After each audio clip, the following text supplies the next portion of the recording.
Here's a picture I came across and it got me thinking about a few different ways you can build a brick walkway. And you can see here that the mortar is loose, it's flaking out, and there are a few reasons why that can happen. The most common would be that the surface underneath, whether it's soil, just regular dirt, sand, or clay, or if there's actually some type of a fill underneath it, is that the fill has expanded and contracted. It's either, that when it expands, it'll force the bricks up, and when it contracts, it will bring them back down. And this movement will actually crack and damage these walkways. But this doesn't look like it's too bad. If they have removed the bricks or sections of it, it looks like they've packed it back down. It's flat. This thing doesn't look like it's all wavy. It's not uncommon to come across something like this, a walkway that's uneven and difficult to walk on. I went ahead and put together a couple of scenarios, give you an idea. If you just put the brick on top of the soil, you're going to have problems with the expansion and the contraction. And if you just imagine, let's just say that this section here expanded. The soil got wet and absorbed into the clay and forced it up, and then you're going to get cracks. And then when it sinks back down, when the dirt dries out, the soil dries out and it sinks back into the ground, it's going to crack again in a couple other spots. Now, I recommend, if I personally was going to do something like this, I would pour it on top of a concrete walkway. And you could always put the concrete walkway, sink it into the ground. And I would use rebar. I would make sure that, now, if you don't put the pieces going this way, make sure that you put them going this way. For the walkway, this is going to provide you with the best. But I would recommend doing this 16 inches to 24 inches on center. You could probably use number 3 or number 4 rebar for this. That would be 3/8 or ½ inch diameter rebar, and that would work. And this is going to keep the walkway from cracking. If you just pour concrete and the soil either erodes, gets washed away from underneath the concrete, or expands and contracts, lifts the slab up, lets it recede and fall back down, then you're going to end up with cracks in the concrete walkway, which of course will transfer to cracks in the brick. Now, I'm suggesting to pour something like this and then put the bricks on top. So you would have something like this. And this is going to provide you with a nice, solid walkway you're probably not going to have to ever worry about. And then you just adjust it into the ground.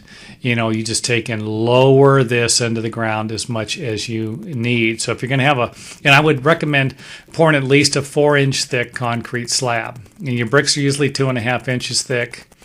So this is going to give you a 6.5-inch walkway. So if you want it to be an inch above the dirt, then adjust the concrete walkway accordingly. So you would obviously want it an inch above the dirt, you would sink it 5.5 inches. Or the concrete would be sunk in at least 1.5 inches into the ground.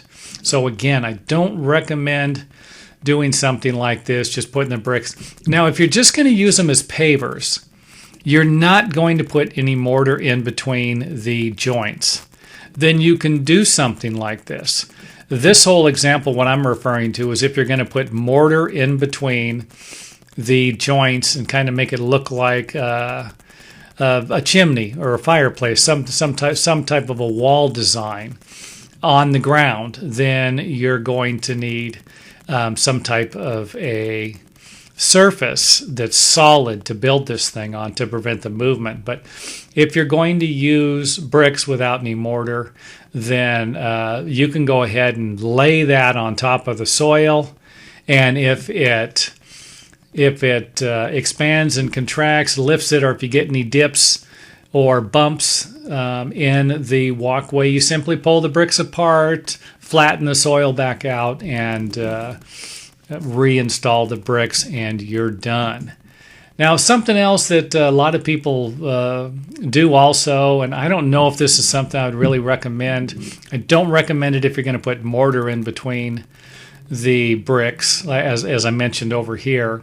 But you can actually put gravel down. How much gravel or a recommended fill for your area. They have they have a few different types of mixes with sand in them. Some have dirt, sand, and crushed rock, 3/8 inch diameter rocks. And they use this on top of pavers. And I would imagine you could do the same thing for the bricks, as long as you don't put the mortar in between the bricks. And again, this is just kind of an idea. I just took this picture. This is just gravel. I found an illustration of it in my program. So you would just dig the hole, however deep you wanted it, and then fill it with gravel, and then flatten it out, and then install your bricks, and I would imagine that would be fine. And gravel, I believe, is 100% compaction, but that doesn't mean, I think a lot of people get this confused. They think they can go ahead and put gravel in there, and it's not going to move, but the gravel can actually sink into the soil over time, and depending upon what type of traffic's on your walkway. You know, if you put the gravel in and you just put bricks, you use your bricks as pavers with no mortar, and you drive a truck over this thing, you're going to probably do some damage to the walkway.